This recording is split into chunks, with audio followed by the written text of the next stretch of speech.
What is pin float in archery and how do you manage it? Imagine aiming at a target and watching your sight pin wobble slightly before you releases. That little movement is what we call pin float. It's a common part of archery, and understanding it can really improve your shooting. When you aim, your sight pin doesn't stay perfectly still. Instead, it moves around the spot you're aiming at because of how our muscles and nerves work. This movement is natural and happens to everyone.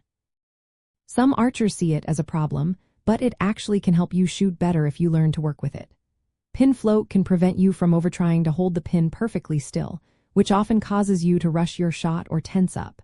Instead of fighting the wobble, focus on relaxing your muscles and keeping your form steady. Adjusting your bow setup can also help.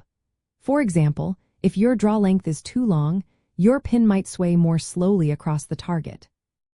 If it's too short, the movement might be more erratic. Making sure your draw length is just right can reduce unnecessary wobbling. Your releases technique is another key. A smooth, controlled releases helps keep the shot consistent. Instead of pulling hard or rushing, think of gently pulling the bow apart or using a surprise releases. This way, your shot happens naturally when the pin is on target. Watching your pin's movement pattern can also help.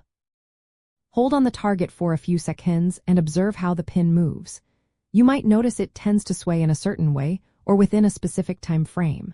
Learning this helps you know the best moment to release the arrow, often just before the wobble gets worse.